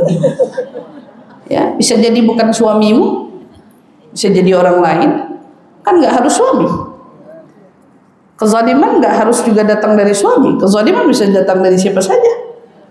Ya, mudah-mudahan sih saya yakin semua yang ada di sini suaminya soleh semua, yang berbudi pekerti baik seperti Nabi besar Muhammad Sallallahu Alaihi Wasallam ya. Mau jauh dari sifat-sifat Fir'aun dan turunannya, jauh insya Allah ya, nih. Tapi semuanya ada, tinggal baca. Jadi begitu kita baca Rabbi ibnili indaka baitan fil jannah wa najjini min Fir'aun. Begitu Fir'aun, bayangin yang kita mau selamat darinya, siapapun itu. Wa najjini minal qaumidz zalimin. Selamatkan aku dari terkelompok termasuk orang-orang yang zalim. Maka itu dijaga.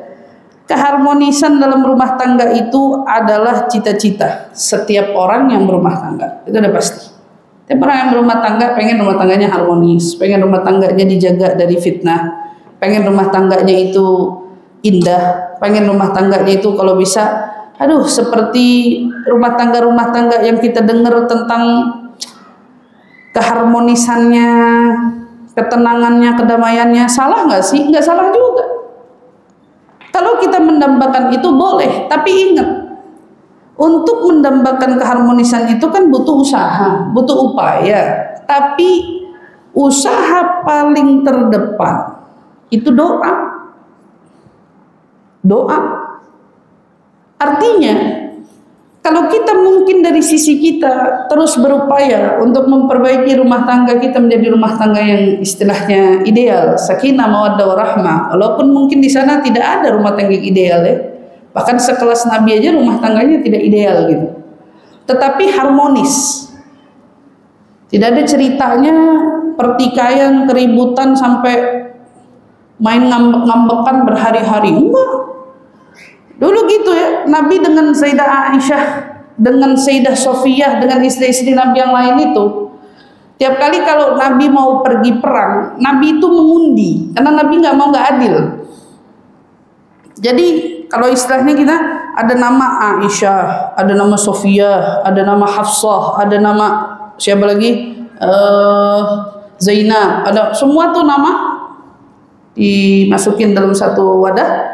Sama Nabi dikocok, diundi. Yang keluar dua, selalu yang di bawah dua. Satu kali keluar Aisyah, satu kali keluar Sofiyah. Jeng jeng. Asia sama Sofiyah, Aisyah sama Sofiyah. Sofiyah ini kan cantik kan, nggak masalah juga. Sayyidah Aisyah itu dipadukan dengan Sofiyah. Ya udah, ceritanya karena Sayyidah Sofiyah itu latar belakangnya itu dulu adalah ratu, adalah ini, jadi dia terbiasa kalau kemana-mana bawaannya banyak, gitu ya. Kan perempuan begitu, ada yang kalau bawa apa-apa tuh banyak banget. Ya itu emang udah dari sononya. Nah kalau Sayyidah Aisyah ini orangnya simple, santai aja gitu. Misalnya dia anak muda gitu ya, jadi kayak nggak banyak perintilan. Satu waktu mereka berdua ini mau nemenin Nabi, ontaknya Sayyidah Sofiyah pelan jalannya, bawaannya banyak. Ontaknya Sayyidah siapa?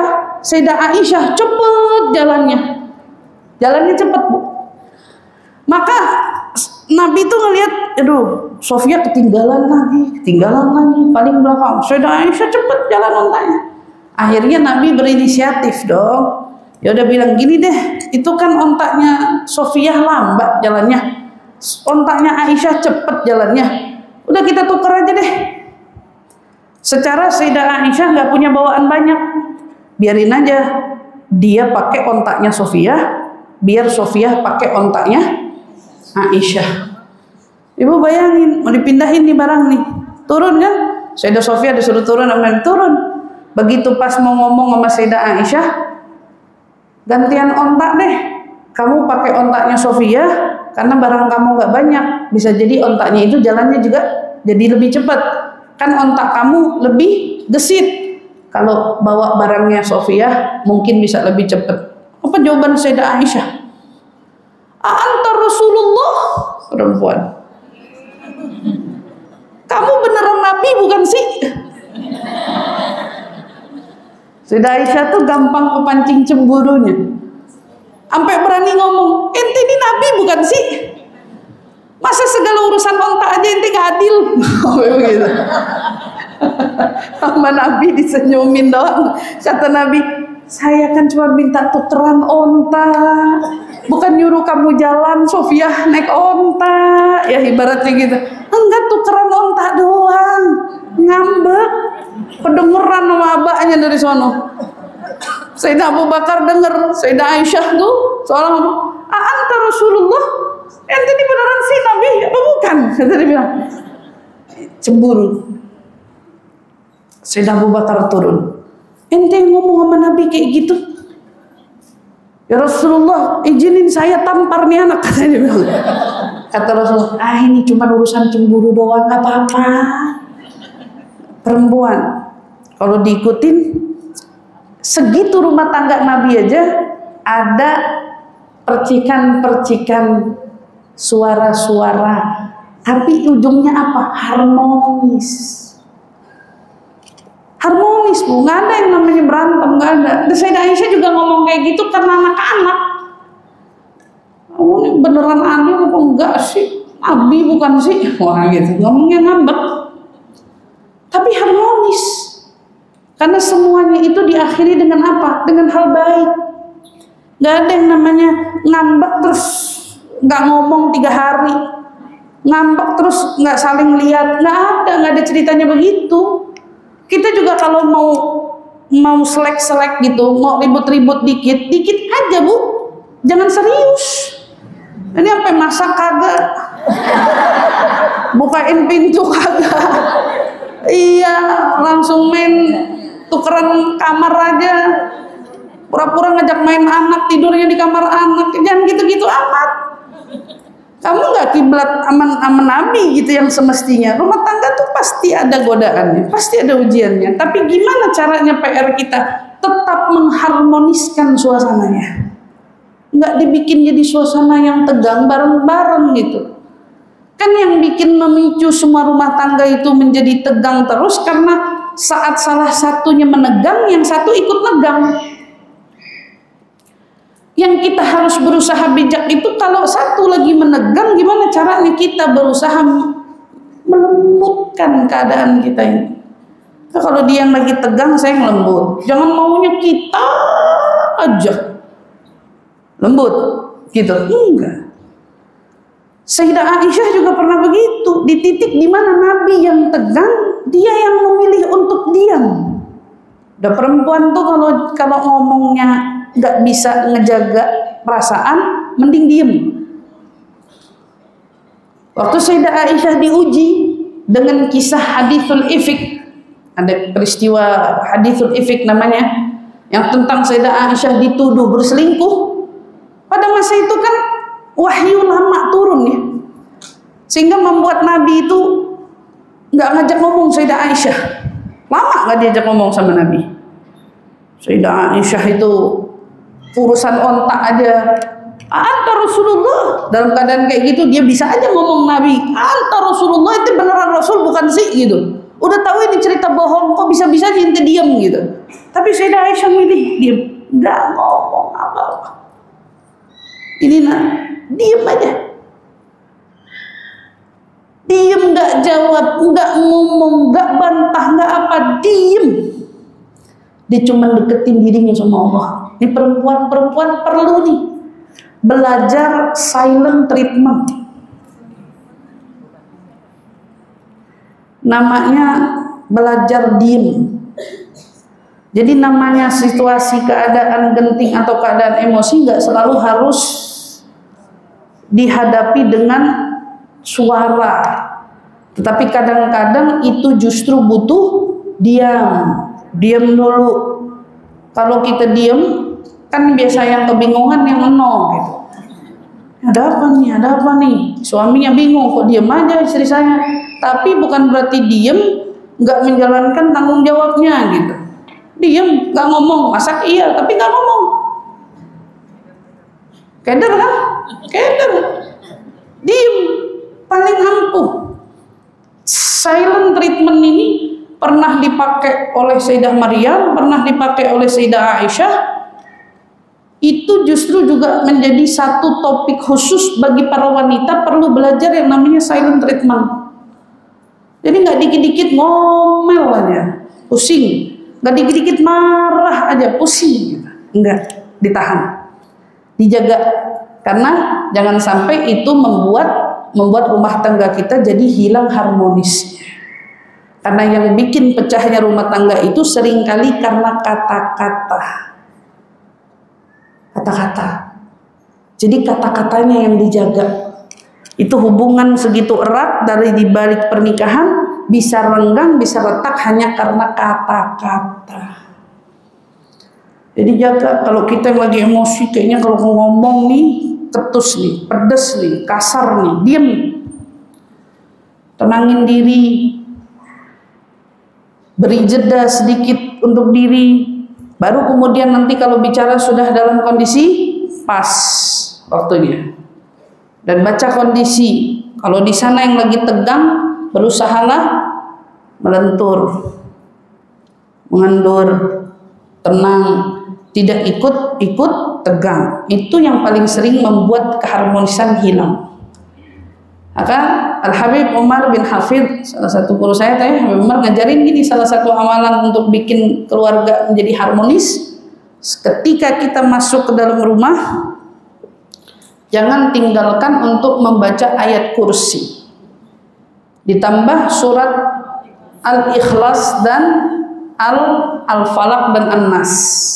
Itu dibaca. Tiap kali kita masuk rumah, baca itu. Begitu kita keluar rumah, juga baca itu. Katanya insya Allah dengan mengamalkan itu akan membuat keharmonisan di tengah rumah tangga kita. Seisi rumah itu akan saling menyayangi satu sama lainnya, apalagi suami istri. Baca ayat kursi diiringi dengan surat Al-Ikhlas dan surat Al-Falaq dan An-Nas, itu dibaca. Nah, bagi yang mungkin sedang berada di titik kerenggangan, asik kan suasana rumahnya betul-betul nggak enak ya. Bagi yang berada di titik suasana kerenggangan, nah ini ada amalan, mungkin boleh dicatat, insya Allah nanti mungkin tim saya akan rampungkan insya Allah di story saya. Ini untuk memperbaiki. Kalau jadi udah renggang nih hubungannya sudah ada gesekan, sudah agak gimana gitu, sudah punya rencana, sudah punya bayangan, tapi masih berharap bersatu, pengen dijaga. Maka baca apa? Nah ini bisa didawamin, dikhusyuin.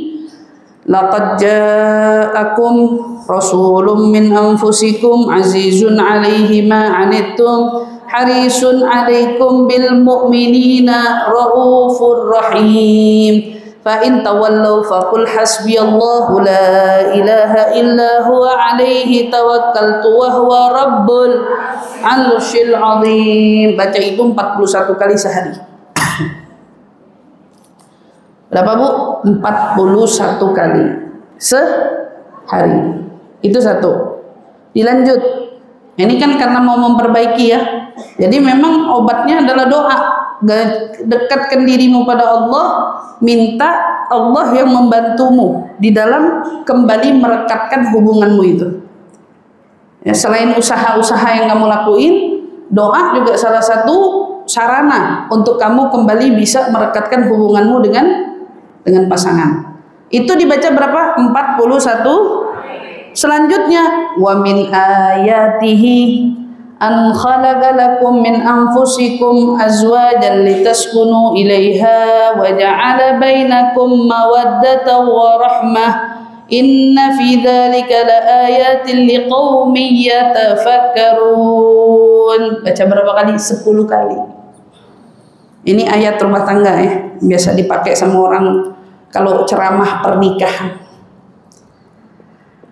Nanti semuanya dihadiri. Itu berapa? 10. Kalau yang pertama tadi 41. Ya, yang ininya 10. Kemudian apa? Hasbunallah wa ni'mal wakil. Cuma hasbunallah wa ni'mal wakil, hasbunallah wa ni'mal wakil berapa kali? 70 kali.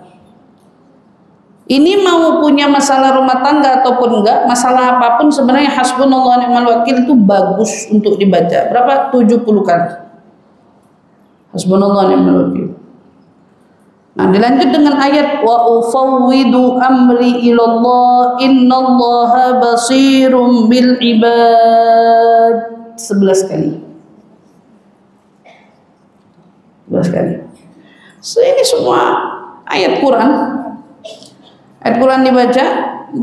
Dari siapa ini? Ini amalan dari Sayyidil Habib Umar, dari guru saya Habib Umar. Jadi kalau ada rumah tangga yang memang lagi nggak baik-baik aja, maka kita belajar dari apa yang terjadi Sayyidah Asiyah binti Muzahim, betapa dia yang mendatangkan kekuatan di balik adanya permasalahan di balik rumah tangga itu dengan doa. Maka bisa juga ini dijadikan sebagai penguat kita di saat kita sedang berhadapan dengan permasalahan rumah tangga. Maka satu-satunya yang mampu memberikan kita kekuatan di saat-saat tersebut adalah doa kita kepadanya. Doa. Nah, ini diantara doanya, mudah-mudahan bisa kita amalin. Insya Allah mudah-mudahan sedikit daripada kehidupan Sayyidatuna Asiyah ini hanya sekelumit ya, belum secara utuh di balik kisah demi kisah, tetapi insya Allah ini bisa menginspirasi kita semua dan menjadikan pelajaran bagi kita semua. Insya Allah, amin. Amin ya rabbal alamin. Ustazah, ini kalau tiap hari dibaca bagi yang nggak punya masalah boleh nggak? Kalau mau boleh. Tapi jika tidak pun, saya kan tadi sudah tekankan ini bagi yang sudah punya masalah di sholah hal zauji, keadaan untuk memperbaiki keadaan dua pasangan yang sedang bermasalah. Hakika. Insyaallah mudah-mudahan bermanfaat untuk saya pribadi dan juga tentunya untuk semua yang hadir. Mungkin ini masih ada sedikit waktu, barangkali jika ada yang mau bertanya silahkan.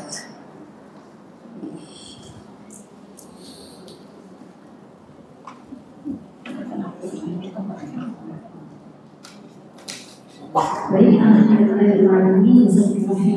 atas materi dan nasihat dari Ustazah Aisyah Khalid. Baik, kami buka sesi tanya jawab. Silakan untuk satu penanya, kami akan kirim. Satu penanya. Baik, dari depan ya, akan kami lihat di belakang. Assalamualaikum Ustazah. Waalaikumsalam warahmatullahi wabarakatuh. Jadi begini, saya mau nanya bagaimana kalau suami istri itu pisah tidurnya, ranjangnya, tapi pisahnya itu karena anjuran dari dokter, karena dia kan suaminya ada tidurnya nggak boleh di kasurnya yang empuk gitu. Tapi masuk ke kamar pun beda kasurnya aja gimana? Oh ya nggak apa-apa. Kamunya di kamar kan? Maksudnya di satu kamar? Ya nggak masalah juga. Suaminya sakit tulang belakang, harus tidurnya di papan. Istrinya enggak. Ya kalau mau setia sama-sama di papan. Gitu. Tapi kalau nggak kuat juga ya nggak apa-apa gitu. Suaminya tidur di papan, mungkin istrinya di bawah misalnya, di bawahnya atau di sampingnya dengan kasur, ya nggak masalah juga gitu. Dengan istilahnya itu tidak seranjang dengan alasan medis karena ada faktor yang ini tidak masalah. Yang penting tidak sampai pisah ruangan. Satu kamar tetap, tapi usahakan untuk tidak pisah ruangan. Oke, seperti itu. Allah a'lam. Ada lagi yang mau bertanya? Silakan bagi yang mau bertanya. Banyak di belakang kan, Ya, baiknya, ya. Silakan berdiri Kak. Ya. Oh baik, yang dengan doa Tuhan. Silakan. Assalamualaikum warahmatullahi wabarakatuh. Waalaikumsalam warahmatullahi wabarakatuh. Ibu, saya mau bertanya kalau itu kejadiannya adalah di lingkungan pekerjaan di kantor. Ya. Kalau bosnya itu zolim, anak buahnya nggak dikasih kerjaan, anak buahnya nggak diberi apa, tapi tetap aja karyawan itu tetap harus datang dan tetap bayar. Jadi kayak karyawannya tempatnya seperti makan dari sini kali kalau ketika karyawan itu tetap menghormati bosnya, tetap ikuti aturan. Dan pertanyaan saya, apakah si karyawannya itu sudah menjalankan seperti Aisyah?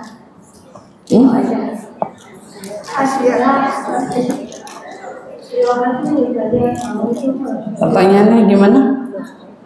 Ini tentang pekerjaan. Ya, jadi bosnya itu berbicara pun seperti Firaun. Waduh,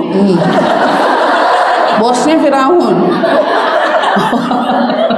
Bosnya itu kerjaan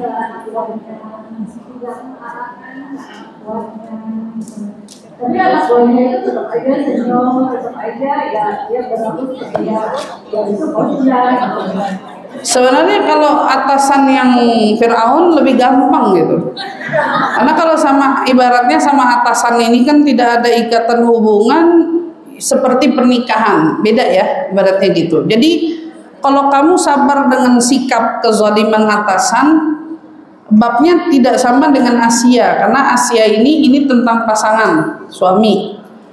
Sabar dengan sikap atasan tuh banyak. Dulu di zamannya Nabi banyak sahabat yang punya majikan tapi zolim, tapi mereka tetap meneguhkan keimanannya. Itu versi cerita-cerita sahabat. Nah, jadi kalau misalnya apakah sama kedudukannya dengan Asia? Beda kasus. Tetapi dengan mempertahankan keimanan, baik kezaliman itu datang dari atasan ataupun dari manapun gitu ya. Saat kita belajar untuk meneguhkan keimanan, kita tetaplah orang yang patut diteladankan gitu. Dan karena memang teladan-teladan sosok orang yang mempertahankan keimanan itu banyak. Nah, sebetulnya di balik kisah ini ada yang posisinya mungkin seperti saya bingung, ini kisah kamu bukan? Bukan, kisah dia lah gitu. Nah itu si Masyitoh. Masyitoh hubungannya dengan majikan. Ya, Masyitoh hubungannya dengan majikan. Mungkin bagi yang belum tahu kisahnya Masyitoh, tapi kalau saya ceritain panjang banget. Intinya gitu. Itu Masyitoh hubungannya sama. Dia juga mempertahankan keimanan, maka dia pun menjadi teladan. Nah, seperti itu. Jadi kalau misalnya mau dapat pahalanya Asia, ini menyangkut pasangan. Tapi kalau mendapatkan pahala kesabaran dalam meneguhkan keimanan, nah itu banyak sekali contohnya, dan tetap mereka menjadi manusia-manusia pilihan dan patut diteladankan gitu. Sama-sama. Waalaikumsalam warahmatullahi wabarakatuh.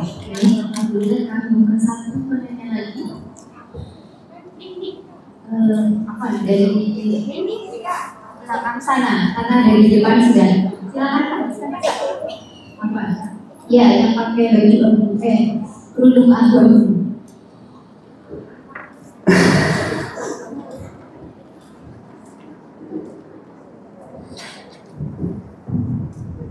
Assalamualaikum. Waalaikumsalam. Saya ingin menanyakan bagaimana hukumnya apabila suami istri itu di dalam rumah tangga itu misalnya dia dalam berbisnis. Nah, antara suami dan istri itu berbisnis, tetapi misalnya si istrinya itu memberikan tabungan, maksudnya mempercayakan tabungan kepada suaminya.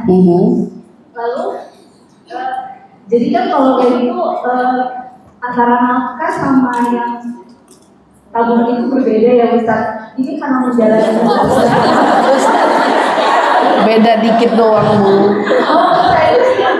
Ya, itu bagaimana hukumnya Bu Ustazah untuk membedakannya, sedangkan di Muslim suami itu akan merasa tersinggung kalau ditanyakan saya uang itu adalah hak bersama atau gimana itu. Suami kamu kerjanya bareng? Misalnya itu ya berbisnis bersama dalam. Iya, maksud saya bareng-bareng berarti kan? Iya, dalam arti bareng-bareng. Jadi misalnya kebutuhan apa untuk anak-anak itu yang backup dibantu dengan suami juga.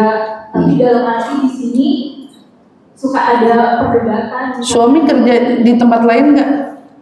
Katanya sih dia usaha juga, cuma tidak transparan gitu. Jadi yang ditanyakan itu Berarti dia nggak punya usaha, usahanya sama kamu doang. iya, sama-sama Ustaz, tapi gimana cara Iya, saya paham.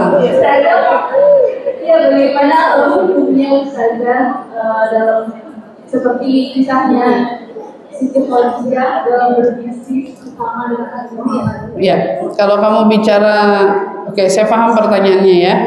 Saya anggap suami kamu nggak punya kerjaan lain, kecuali bekerjanya hanya sama kamu. Karena kan ini nggak jelas kerjanya di mana atau apa. Anggaplah dia kerjanya hanya sama kamu. Karena kan kita hanya bisa menghukumi yang jelas-jelas aja. Kalau kamu tanya tentang gimana Sayyidah Khadijah dengan Nabi Muhammad, maka jawabannya Sayyidah Khadijah sama Nabi Muhammad nggak ada hitung-hitungan. Sayyidah Khadijah sama Nabi Muhammad itu tidak ada istilah kayak nafkah. Jadi gini, kerjanya kan bareng nih dagangnya. Ya berarti keuntungannya itu kan disebut keuntungan bersama gitu. Nah, di situ tidak ada lagi istilah suami kayak wajib menafkahi atau apa, karena mungkin dipikir sudah sama-sama bekerja, toh kan bareng-bareng di sana. Jadi apa yang menjadi hakmu juga menjadi hak dia, dan mungkin apa yang menjadi hak dia juga turut menjadi hakmu gitu, karena dicari dengan sama-sama. Sekarang tinggal kitanya aja gitu ya, perempuannya.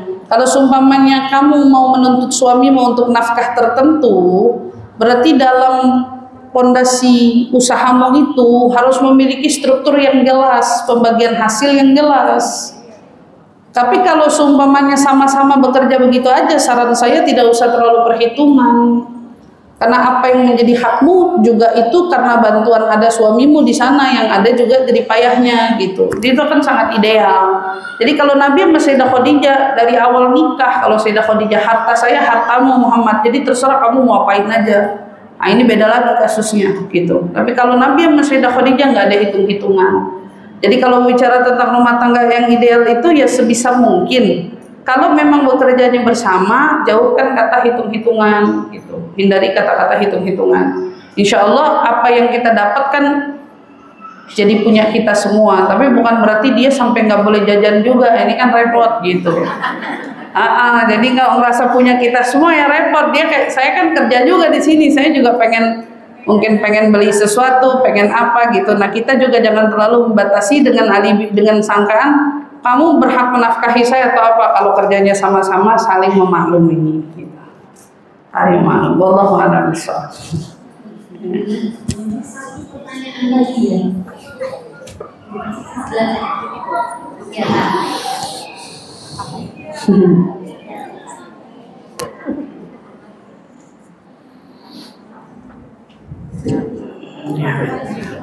Assalamualaikum saya. Waalaikumsalam. Bagaimana menyikapi suami yang soal tanya balik? Memangnya kamu sanggup? Memangnya kamu punya gitu? Tentang apa nih? Iya kayak memangnya kamu sanggup untuk ini? Sementara menurut saya itu kan tanggung jawab kamu gitu. Untuk apa? Dengan karena sering berdebat, jadi saya lagi ada di fase kalau saya yang mengangkat pasti ikut panjang gitu. Jadi saya lihat ya, jadi menurut saya itu tanggung jawab kamu gitu, kamu yang harus lebih berusaha keras gitu. Untuk? Maaf, ya untuk sesuatu hal baru aja sih hari ini. Memangnya kamu, saya punya cara kepala sini, kan sebab bilang ada swasta lagi, jangan di sini saya juga gitu. Ya, memangnya kamu punya uang gitu kan? Dia nanya, dan saya kan tanggung jawab dia gitu loh saya gitu. Oke. Saya hari ini lebih bijak karena saya udah tahu kalau dia ini Jadi gimana supaya nanti masa yang terima kasih sekali ya. Waalaikumsalam warahmatullahi wabarakatuh. Gini ya, di dalam rumah tangga itu kan memang suami memiliki tanggung jawab memberi nafkah kepadamu dan anak-anakmu. Termasuk salah satu kewajibannya adalah memberi pendidikan yang layak bagi mereka. Gini, komunikasi itu dalam rumah tangga penting. Itu adalah acuan paling utama, komunikasi ya. Saat kita punya harapan, saya pengen nyekolahin anak katakan di sekolah A, ternyata biayanya mahal. Kamu pengen anak kamu sekolah di situ, tentu mungkin kamu punya alasan. Saat kamu ingin anakmu sekolah di sana, hal pertama yang harus kamu lakukan itu adalah komunikasi yang baik terlebih dahulu dengan pasangan, itu dengan dia. Ustazah, tapi jawabannya itu loh nggak enak. Emang kamu punya uang? Jawaban kita yang harus enak. Jawabannya apa? Ya kamu mas yang cari. Mana ada saya uang segitu? Oh, kalau gitu berarti kita tahu dia tidak menyanggupi untuk pembiayaan sebahal itu. Berarti yang harus melunak siapa? Kita, karena kita sudah tahu kapasitas ketidakmampuan dia. Kalau kita yang tahu dianya tidak menyanggupi itu, berarti solusinya dicari jalan tengah. Tanpa kita itu memaksa, artinya gini, kadang perempuan itu merasa memang nafkah adalah tanggung jawab dia, tapi dia sebagai laki-laki juga berhak menyampaikan batas kemampuan dia. Saya sanggupnya segini, berarti kalau dia nggak nyanggupin sekolah di situ, emang emas sebulan nyanggupin nyekolahin anak berapa? Kalau seumpamanya kita yang punya keinginan itu lebih, berarti kan kita mungkin yang harus sama-sama membantu. Ya udah mas, kalau gitu kamu sebulan kasih sekian, saya usahain dah sisanya dari saya. Nah ini pasangan yang saling saling bantu membantu, saling ngisi kekosongan yang semestinya gitu. Jadi bukan berarti kita kayak menyerahkan kepada dia seutuhnya. Jadi mampu nggak mampu dia harus usaha. Kalau kayak gitu mental semua laki-laki. Iya. Karena apa? Karena dia akan menjadi orang yang jujur. Setidaknya saya mau bertanggung jawab, tapi tolong sesuaikan dengan kemampuan saya juga gitu. Jadi bukan perdebatan itu sebetulnya karena adanya miskomunikasi yang sehat. Coba sehatkan dulu komunikasinya. Jadi kalau mau menentukan sesuatu disesuaikan dengan budget kantong pasangan kita. Nah, hargai ketidakmampuannya. Jika memang Allah beri kita kelebihan untuk mengisi ketidakmampuan itu, alhamdulillah. Jika kita mungkin tidak mampu, maka PR-nya adalah belajar menerima batas kemampuan dia. Di situ ya. Wallahu a'lam bishawab. Sudah. Baik, alhamdulillah dengan berakhirnya pertanyaan yang tadi. Jadi alhamdulillah sesi tanya jawab dan sesi materi dari Ustazah Aisyah Farid kami cukupkan. Alhamdulillah alamin. Kami minta doa dari Ustazah sebelum kita tutup acara ini. Mari sama-sama kita angkat kedua tangan kita. Kita memohon kepada Allah Subhanahu wa taala, semoga Allah Subhanahu wa taala memberikan kepada kita pada hari ini ilmu yang bermanfaat di dunia, bermanfaat di akhirat insyaallah. Amin ya rabbal alamin. Bismillahirrahmanirrahim. Alhamdulillahirabbil alamin. Allahumma shalli wa sallim ala sayyidina Muhammadin wa ala ali sayyidina Muhammad. Allahumma ya Allah, ampuni dosa-dosa kami, tutupi semua aib dan kekurangan kami, perbaiki rumah tangga kami, jadikan kami wanita salihah di mata-Mu, di mata Rasul-Mu, dan di mata pasangan kami. Allahumma ya Allah, jadikan suami kami yang dapat menuntun kami menuju surga-Mu, yang dapat menuntun kami menegakkan syariat-Mu, yang dapat menuntun kami untuk menjalankan semua perintah-Mu. Ya Allah, perbaiki rumah tangga kami. Jadikan rumah tangga kami sakinah, mawaddah, warahmah. Ya Allah, jaga dan pelihara anak keturunan kami. Jadikan anak keturunan kami anak-anak keturunan yang soleh dan solehah, anak keturunan yang menghafal firman-Mu, anak keturunan yang menghafal sabda Nabi-Mu, anak keturunan yang menjalankan semua perintah-Mu, anak keturunan yang dijauhkan dari seluruh maksiat kepadamu. Ya Rabb, jauhkan anak keturunan kami dari obat-obatan terlarang, dari minuman-minuman yang Kau larang, dari perbuatan-perbuatan yang Kau larang. Selamatkan selamatkan mereka semua dari fitnah akhir zaman. Ya Allah, jadikan kami orang tua yang baik untuk mereka, orang tua yang benar di hadapan mereka, orang tua yang dapat menyelamatkan mereka, orang tua yang dapat mendidik jiwa raga mereka, orang tua yang dapat menyelamatkan kehidupan mereka, orang tua yang dapat sama-sama menuntun mereka masuk ke dalam surga-Mu ya Allah. Jadikan kami orang tua yang dibanggakan Rasulullah, orang tua yang dibanggakan Nabi Muhammad di hadapan seluruh umat di padang mahsyar kelak. Allahumma ya Allah, Kau berikan kami kenikmatan dari kenikmatan iman dan Islam. Ya Rabb, wafatkan kami dalam keteguhan iman, wafatkan kami di dalam keteguhan Islam, wafatkan kami di dalam keteguhan cinta kepadamu dan cinta kepada Rasul-Mu. Allahumma ya Allah, Kau berikan kami kisah tentang indahnya para wanita yang kuat iman dan takwanya. Ya Rabb, maka jadikan kami wanita-wanita yang kuat imannya, wanita-wanita yang kuat takwanya, wanita-wanita yang bersandar sepenuhnya kepadamu ya Allah. Allahumma ya Allah, Engkau yang maha tahu semua isi hati kami, Engkau yang maha tahu semua permasalahan yang terjadi dalam hidup kami. Engkaulah juga yang paling mampu mengeluarkan kami dari setiap urusan kami. Maka ya Allah, hari ini kami pasrahkan semua urusan kami serahkan semua urusan-urusan hidup kami pasrahkan semua duka-duka kami. Engkau yang maha mampu mengangkat semua gelisah di hati ini.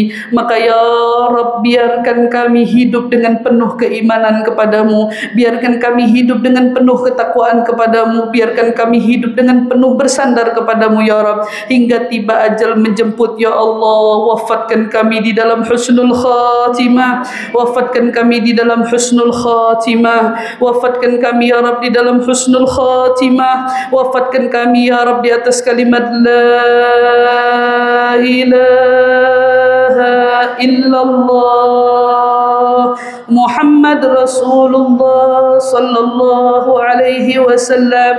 Ya Rabb, dengannya hidupkan kami, ya Rabb dengannya wafatkan kami, ya Rabb dengannya kumpulkan kami bersama seluruh ahli la ilaha illallah. Allahumma rabbana la tuzigh qulubana ba'da idh hadaitana wa hab lana min ladunka rahmatan innaka antal wahhab. Rabbana atina fid dunya hasanah wa fil akhirati hasanah wa qina adzabannar wa adkhilna ya Rabb jannah ma'al abrar ya azizu ya ghaffar. Subhana rabbika rabbil izzati amma yasifun wa salamun alal mursalin walhamdulillahi rabbil alamin. Taqabbalallahu minna wa minkum taqabbal ya karim.